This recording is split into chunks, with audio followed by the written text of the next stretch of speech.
Hello boxing fans, right now I'm just talking about Burns versus Mitchell post-fight. I did say that in my prediction when I say expect, I said it'll go either way in a decision. So it's a 50-50 fight and I leaned to Mitchell. I leaned Kevin Mitchell by split decision. I got this one totally wrong. Hands up, don't worry. Now I have got a few comments saying, you got this one wrong. You got this one wrong, what you're thinking. La la la la la la la.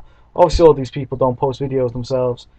And, I just want to say sorry. I apologise. I apologise profusively.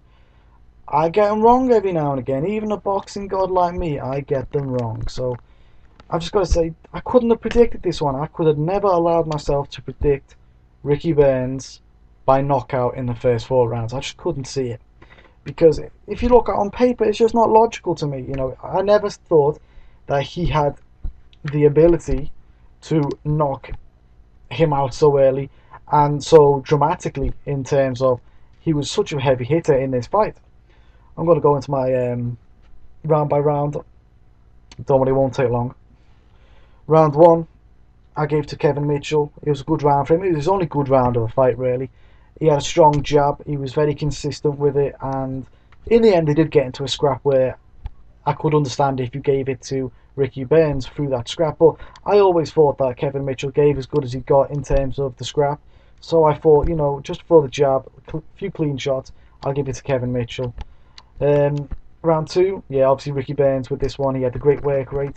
He opened up the right hand straight down the pipe, and that was a target that he used all night long, all 4 rounds basically, on Kevin, who for such a slick fighter and a good mover, he just does not have a great defense. Sometimes some boxers actually totally forget about their defense on the biggest night of their careers, and I think Kevin Mitchell's done that before, and in this fight he done it again.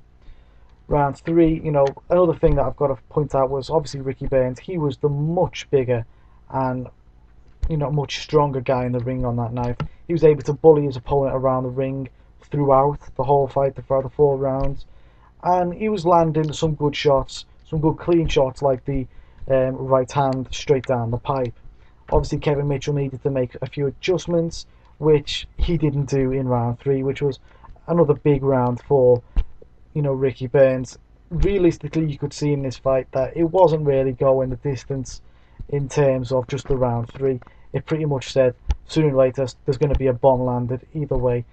I think at the end they had another scrap at the end where Mitchell was like, come on then, let's have a fight. And I really thought that would be the best place for him, really. But just because his opponent was so big, so much bigger, so much stronger, it was actually not. And the person I thought on paper should have the power actually didn't have the power in this fight, and it was actually with Ricky Burns. Looking at round four, and this was also known as the end of the fight. Ricky Burns tried to land that right hand even more successfully in this round. However, Kevin Mitchell for once actually made a defensive adjustment, which unfortunately left himself totally open to the left hand.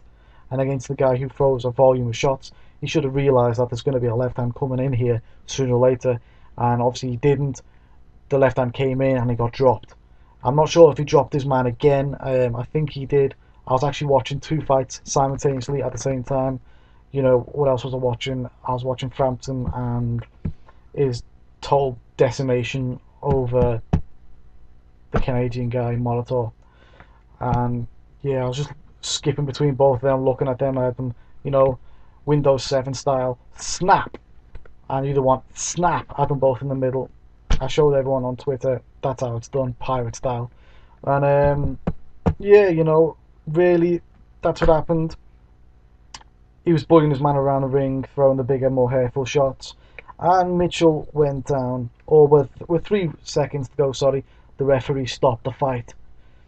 I think at the end Mitchell took a clean right hook to the face, and that's when the referee stopped it. Was it an early stoppage? I don't know. I don't know. Basically, I always feel awkward around a stoppage within the last 3 or 4 seconds, because what's 3 or 4 seconds? There's a lot can happen in 3 or 4 seconds, and not much can happen in 3 or 4 seconds. You see, I didn't ever think that after round 4 or throughout round 4, I couldn't see Mitchell ever winning that fight. But I've just wondered, and I'm going to continue to wonder, and I think everyone has the right to actually wonder. Just allow their mind to go a bit on what could have actually happened in that fight if he survived the last 3 seconds without the referee jumping in. Obviously he could have been knocked out straight away in round 5. His team could have pulled him out, or maybe he comes back bigger and stronger, lands a lucky shot and knocks Ricky Burns out. I don't know. Probably the first one, that he gets knocked out in round 5. But, that's the point. I would like to see it. Sometimes I don't like it when the referee gets a little bit too involved. 3 seconds to go, let him take that extra shot. It sounds a bit stupid saying it, but Ricky Burns isn't going to kill him. I just don't see Ricky Burns as killing him. It's not Mike Tyson in there. 3 seconds. If he went down again, stop it. Understandably, just stop it, wave it straight off. But he didn't, and it didn't look like... I don't think he needed to be stopped with 3 seconds to go. The first thing I thought was stupid. Second thing I thought was he did take a few shots, but then I was thinking 3 seconds to go. That's the point where I'm trying to make. You could have let him go just to see how he reacted over the 1 minute break between the rounds. It wouldn't have really, changed the outcome of the fight in any way at all, really. So I just don't like that. So where did these guys go next? Well, for Mitchell, I'm not sure. He's got to go back to the drawing board, see what he wants to do. He's too small to go in these bigger weights, especially up. So he's got to stay at lightweight. Yeah, I don't see where he can go from here. He's got to go back to domestic level, try and mop up domestically maybe, and then try and get another fight in as a fringe contender or a contender maybe. But Ricky Burns, that's totally different. He's going to fight again in December. Not sure who against yet. I doubt it'll be an American, for the simple fact that Americans do not travel, and Ricky Burns has a little stronghold going in, Scotland. And it's not because he's a coward, but this is a business, don't forget, guys. Adrian Broner, let's look at him. He's got his biggest fan base in America. Ricky Burns, he's got his biggest fan base in in Scotland. What am I on about? Right, so it's obvious where they're going to fight, isn't it? It's just obvious that they're going to fight in their little strongholds where they get the most money. This is a business, not just boxing. The thing about Ricky Burns is the more that you count him out, the better he gets, and the more people he proves wrong. He proved me wrong. He does have some element of power that he actually proved. So I say bring on Adrian Broner. We'll bring him to the... In a perfect world, Adrian Broner would come to Scotland, because he's going to destroy Ricky Burns, everyone will say. He's going to annihilate Ricky Burns, and then hopefully Ricky Burns will then prove us all wrong again. But, like I said, come over, Adrian Broner. We'll get you some haggis. Maybe get some whiskey on the go, because, Scots like the whiskey. And we'll see how it goes down. We'll get the fight on, and then afterwards everyone can go out on the piss. Maybe someone will even comb your hair. Who knows? But that's what I thought about the fight. I think in the future there's going to be a good unification after... I'm looking for probably March. There'll be a unification bout. In a perfect world to be in Scotland. It's not a perfect world, so expect to go to America, guys. So thanks. Tell me what you think about this. Tell me what you think about the fight. I once again apologise for getting it wrong. I know I should know better.